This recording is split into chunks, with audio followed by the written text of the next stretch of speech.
go on? It did. So the law of cosines over there, we're going to look for C in this one. So law of cosine, C squared equals A squared plus B squared. It's the other two sides that you don't have. Minus 2 times AB, these two sides, times cosine of C. Okay, law of cosines. So I have angle C equals 18 degrees, and side A equals 3.5, and side B equals 5.7.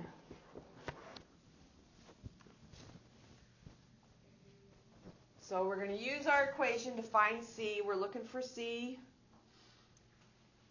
That's the only thing left to find. We're looking for C. So we're going to find C. We're going to plug it in here. C squared equals 3.5 squared plus, what's B, 5.7 squared minus 2 times 3.5 times 5.7 times cosine of 18 degrees.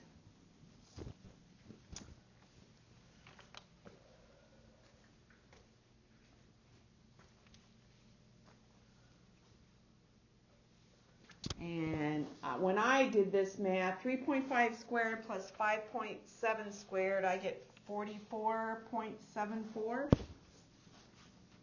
44.74. Just put that in your calculator. 2 times 3.5 times 5.7 times cosine 18. I get minus 39.9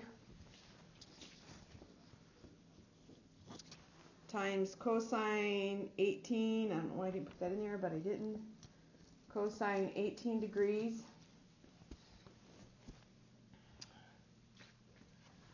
C squared. Put that in my calculator, 6.79. How do I solve for C now? I have C squared equals 6.79. How do I solve for C?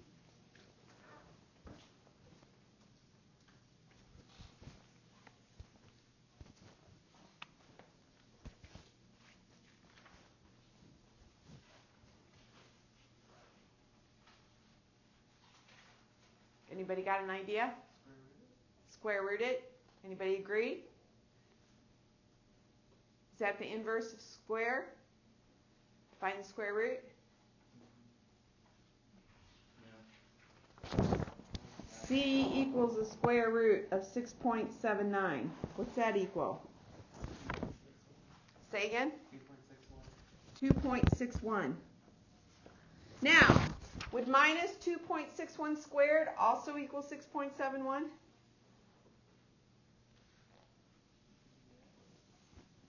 Would it? Yes. How do we know that it's not a negative number?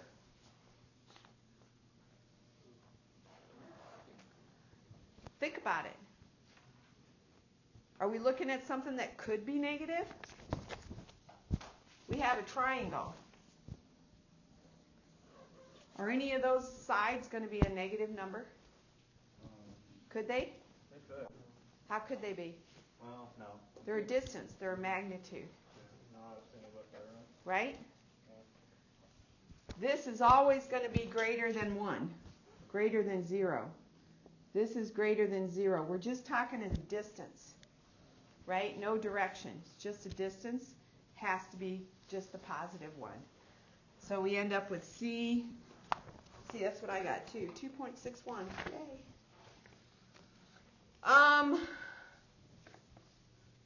How would we find angle A for this one?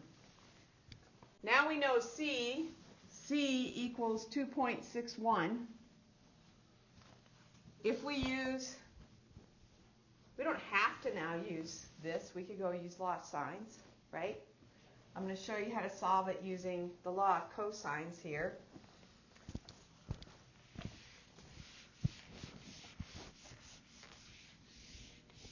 Using the law of cosines, we're going to see if we can find angle A. Angle A, using the law of cosines, we have A, B, and C. So we know that A squared equals B squared plus C squared minus 2BC times cosine A. Right? We know that. How can we get cosine A all by itself over here? What would you do?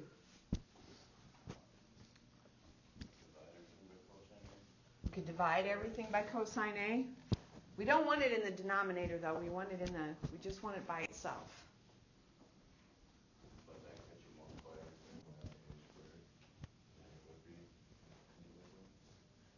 If we divide out by cosine A, we'd have to divide everything by cosine A.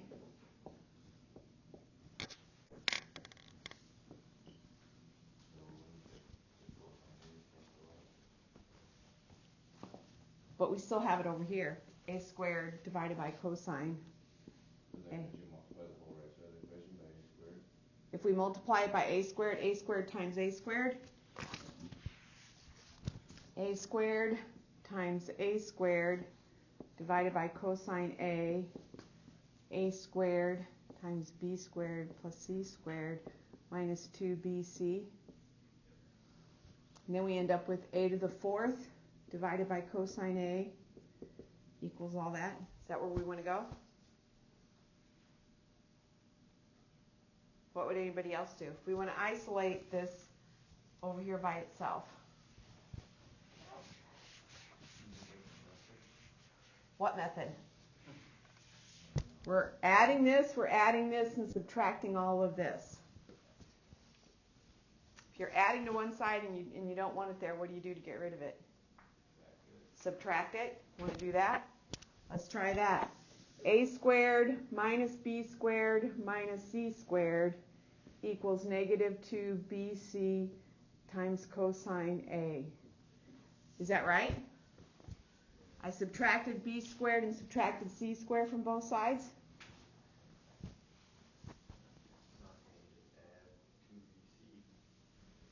This is multiplied. It's negative 2 times B times C times cosine A. If it's multiplied, how do I get rid of it? Divide it. Both sides by negative 2BC. Negative 2BC. So I have A squared minus B squared minus C squared divided by negative 2BC equals cosine A. Did I do that right? Minus 2BC. Now I have something cosine A. How do I solve for that angle A? Inverse the cosine. Cosine inverse A squared minus B squared minus C squared divided by minus 2BC equals angle A. Now, you guys put this in your calculator and see how many of you can come up with the same answer. It's cosine inverse, what do we say A is? 3.5 squared minus 5.7 squared minus 2.61 squared divided by negative 2 times 3.5. Oops, that's not the right one, is it? BC. 5.7 times 2.61.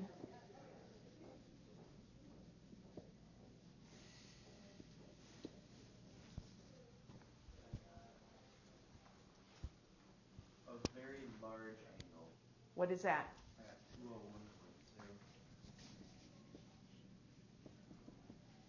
I'll skip that. Since all three angles can only equal 180 degrees, my guess is you punched something wrong in your calculator. My guess too. You know what? I realized what I did wrong. See if you can come up with the right one. Well, I didn't do cosine inverse. So that's probably why. Probably.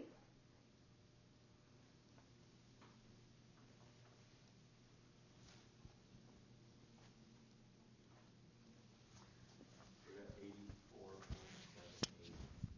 84 point what? 78. I'm going to put 8.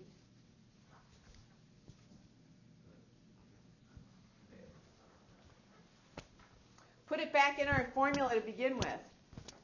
A squared equals B squared, and see if it comes up with A. Put it back in here and see if it works.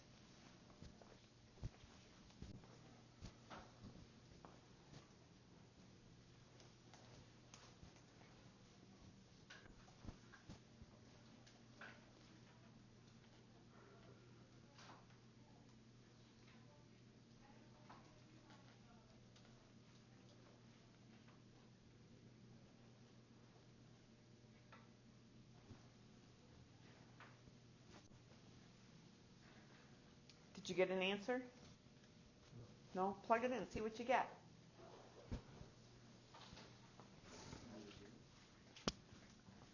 I got 24.6. 24.6. That's what I got too. Okay, what do you get if you do B squared 5.7 squared plus 2.61 squared minus 2 times 5.7 times 2.61 times cosine of your angle?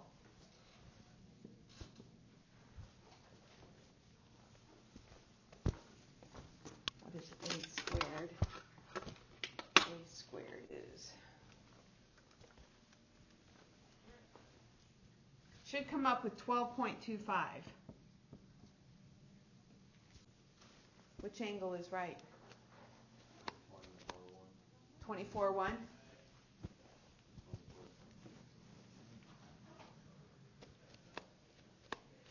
So going back to look at it, you can tell whether or not you did it right. If we were to use law of sines to solve this, once we came up with C, then it just would have been 2.61 divided by sine of 18 degrees equals A over sine A.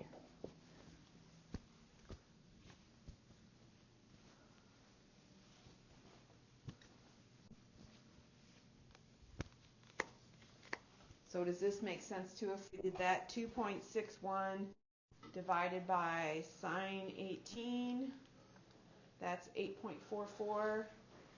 3.5 divided by sine 24/6. We're pretty close.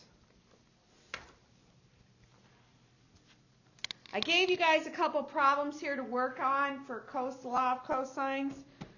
Try those. I'm only going to give you like just a few minutes to try those, maybe 10 minutes, and see if you guys can all come up with at least close answers. And then I want to at least start vectors and phasors before we leave today.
See if you can do it with just the law of cosines.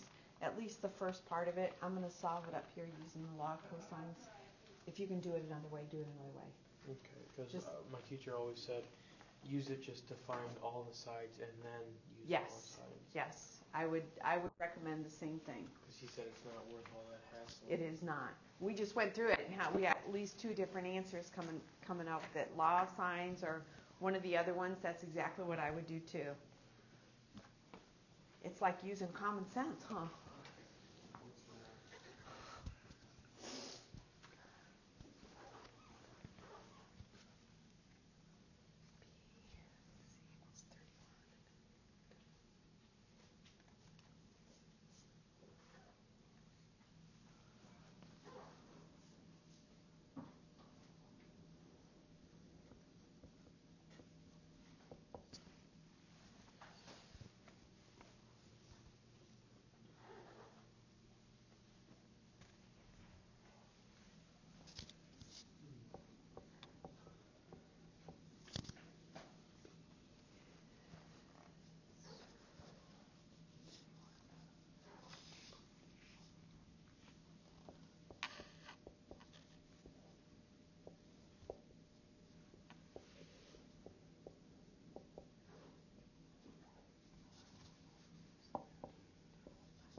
What else did I have to find here?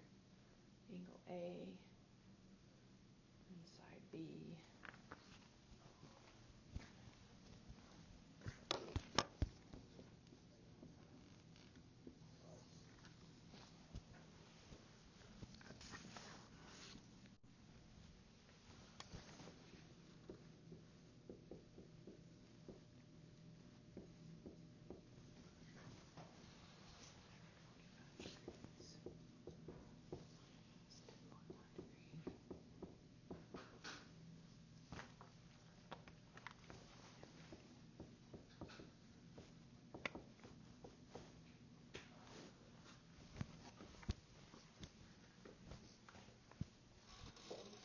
For the first one, this is what I did. Law of cosines, come up with side B. Then use law of sines. You guys saw how difficult it was to find an angle with this.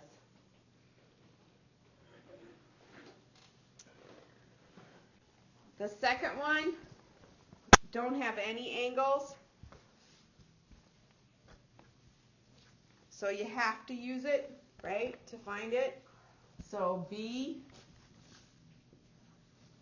my first equation, I found angle B first. So cosine inverse, whoops, I'm just going to put angle B. Angle B equals cosine inverse B squared minus A squared minus C squared over 2AC.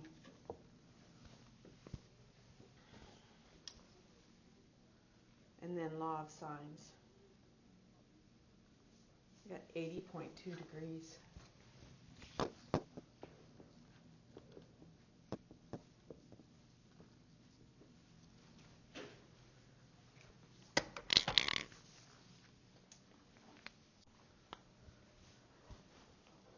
try solving this a couple times. Don't spend a whole lot of resources doing this because I'm going to give you simpler ways to solve these. But the law of cosines is probably the reason that we do it a simpler way. So. That was the only way to do that. Choose a different major. Or Yeah. have a really good calculator that you've got it programmed into. Yeah, it's just better to do that. I'd run a computer program. It'd be a lot easier. It would actually be a lot easier for me to code a calculator on my computer. Oh, really? Okay, yeah. Than to write that all out. I hope I did it right in my head. So before the final, I want you to practice this. I gave you some practice problems too. We're going to go into some applications of this in the next 10 minutes. I'm going to really define a few things, and then we're going to break and finish tomorrow, Wednesday.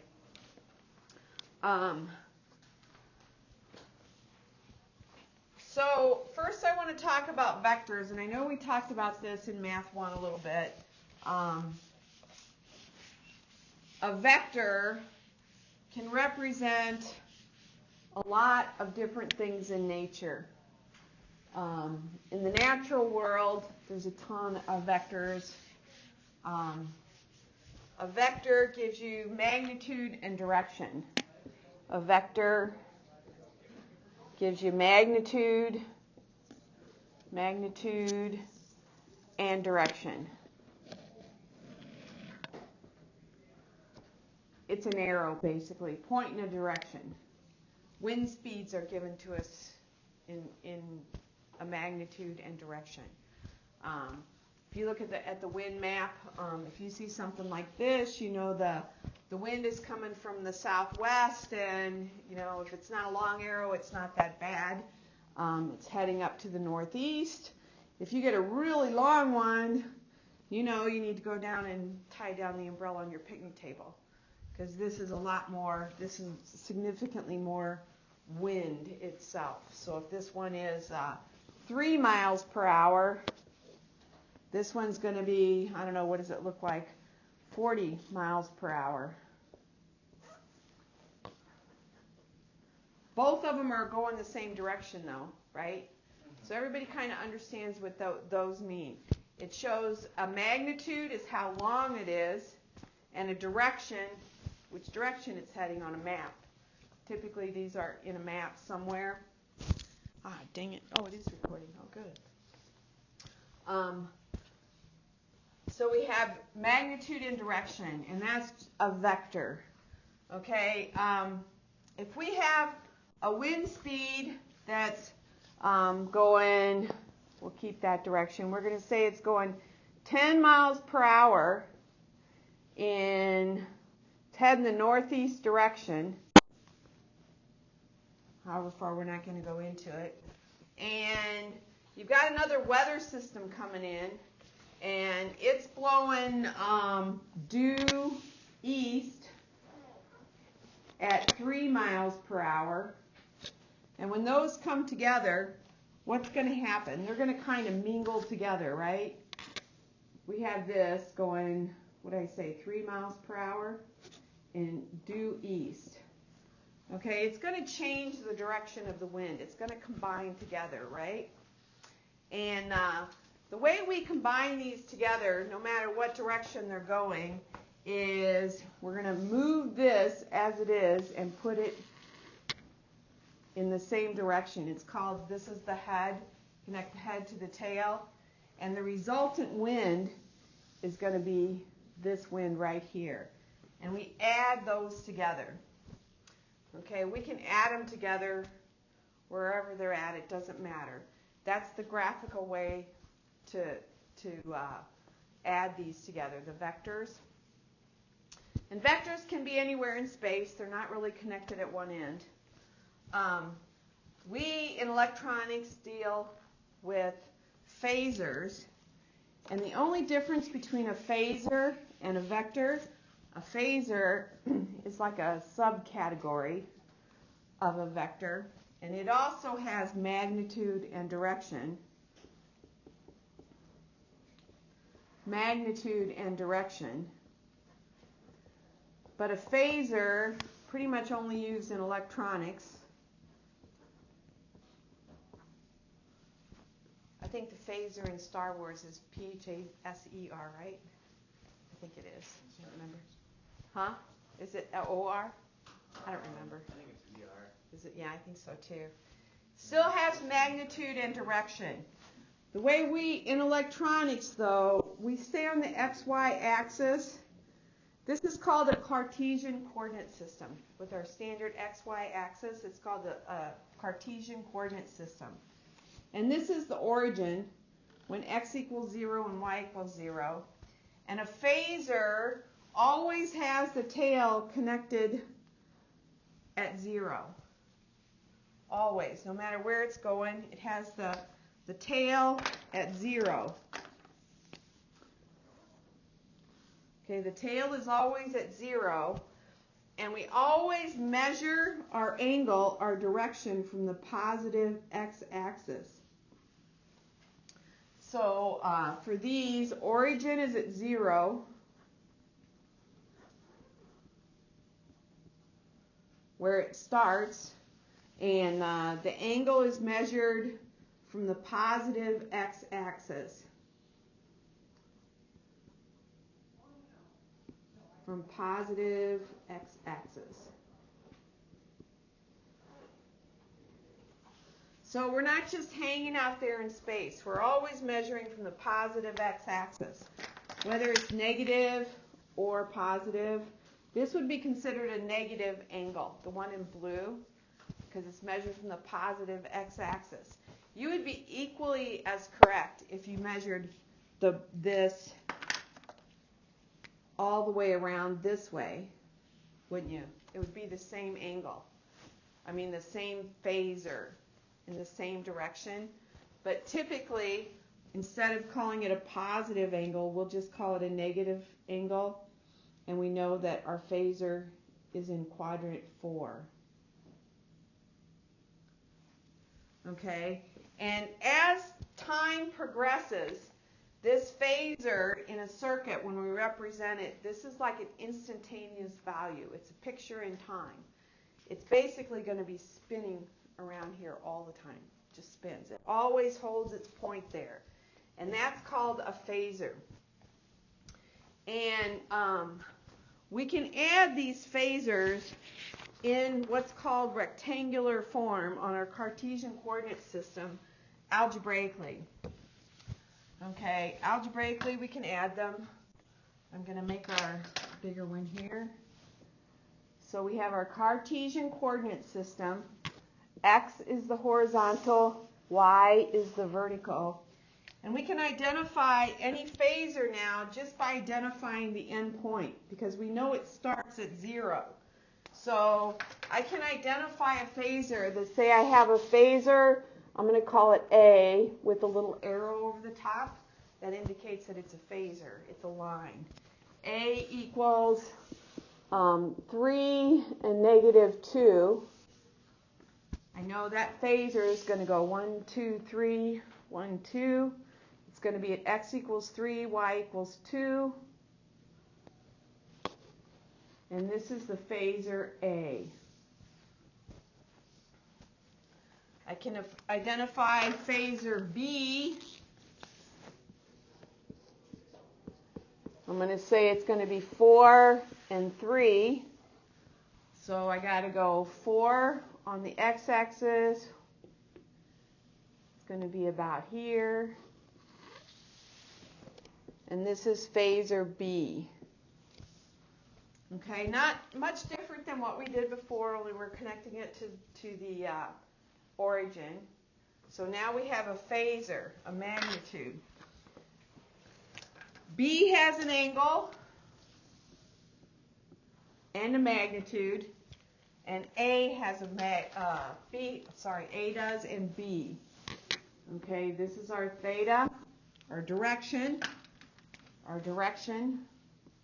for A and our direction for B. So we have a magnitude and a direction. If we want to add these two vectors together, we need to put tail to head, and then the resultant will go between the two.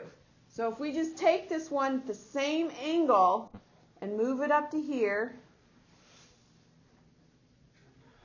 Where that ends in this is going to be our resultant phasor. Do it in black. This is our resultant phasor. Okay? When we add those together, when we sum them together, and algebraically, all you do, I'm going to say C, phasor C, equals phasor A plus phasor B. C equals, add both x values, 3 plus 4, comma, and the y values, minus 2 plus 3. Phasor C equals 7, 1. Which, if I would have drawn a little better, would have been 7, 1, 2, 3, 4, 5, 6, 7, 7, and about 1 up. So this is at 7, 1. And that's our resultant phasor, adding them together. So we can add phasors algebraically very easy. You add the x values, and then you add the y values. So to add phasors, this is called the rectangular form. In rectangular form, which means you have A equals x1, y1, and B equals x2 and y2. Our resultant phasor, resultant is the sum. That's usually just called the resultant phasor. The resultant phasor, x1 plus x2, comma, y1 plus y2. Pretty straightforward, huh? No squares, no b squared minus a squared minus c squared divided by minus 2ab to come up with this. Okay? Pretty straightforward. Graphically, you need to be able to also draw it, and why does it come out that way? Anytime you add a phasor, you just move one to the head of the other. It doesn't matter which direction you do. Do either direction. It just doesn't matter at all. We could have moved the red one down to here, and it would have come up with the same angle. Out of time, but so there's a word that's used all the time, which is scalar. A scalar, S-C-A-L-A-R, is just a number. It's a length. That's how we describe the magnitude, the length of our phasors. It's in scalar form. A vector has magnitude and direction, but it's not necessarily tied to any specific point in time. A phasor is always, the origin is at 0, 0 on the Cartesian coordinate system. So when we come back, we're going to add phasors, and we're going to move to another format and do some applied trigonometry instead of just doing it in make-believe triangles. So.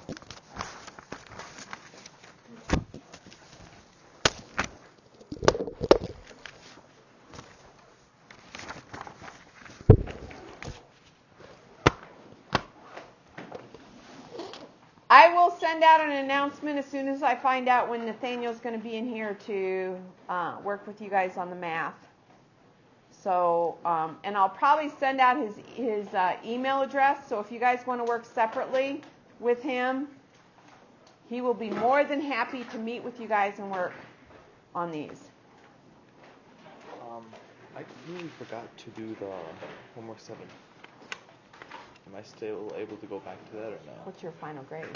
87.3. You can go look at, might not change your grade, but go ahead and try it. See if you can do it. Okay. The other way. I knew that. I was just testing ability. That's true.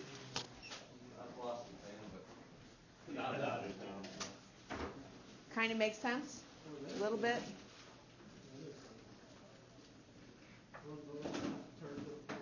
Huh?